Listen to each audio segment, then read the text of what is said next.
Me dea mami.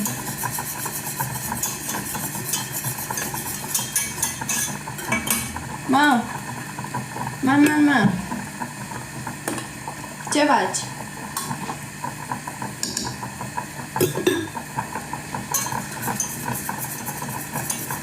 Poți să ne iei cu tine, da, numai la doctor, nu mă luam cu mine.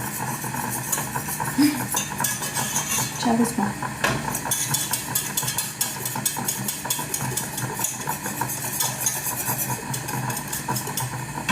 Nicu! Hai pe birou să mă vedeți.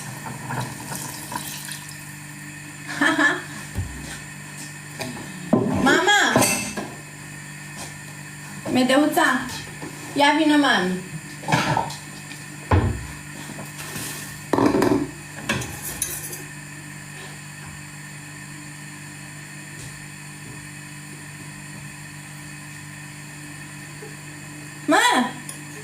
Mă, nu mai râdem așa, hoațo! Vino încoacă, de-aia te-am chemat.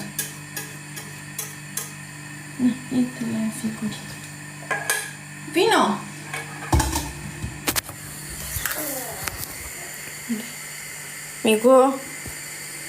Micu? Mami! Bine, mama, nu mă fugi! Ce față e, bă, n-am văzut așa copil hoț. N-am văzut așa copil hoț.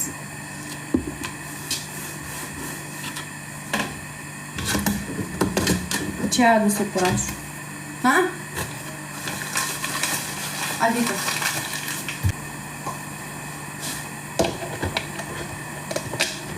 De Paști.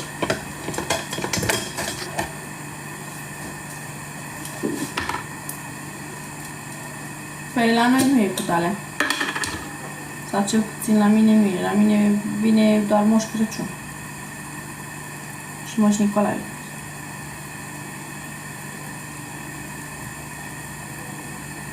Eu n-am mai întâlnit gen iepuraș, auzi, ceva adus iepuraș. Eu îi cumpăr lui fimea cadouri mereu și tot ce văd că îmi place, cumpăr.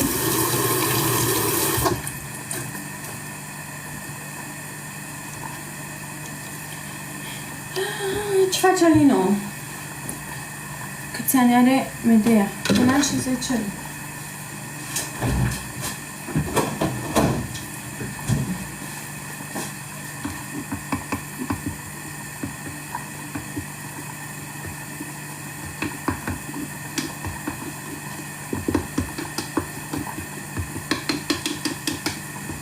Stau și eu îmi beau cafea. Au, I'm sorry.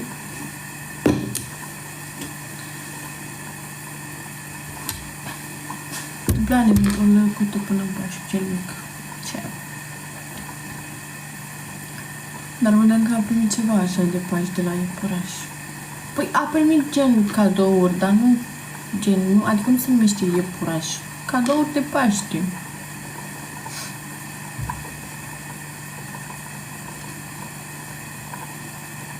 Cadouri de Paște, dar nu se zice, cum ai zis tu, ce ți-a adus iepurașul. Ce ți-a adus Moș Nicolae, Moș Crăciun, da, dar nu ce ți-a adus iepurașul.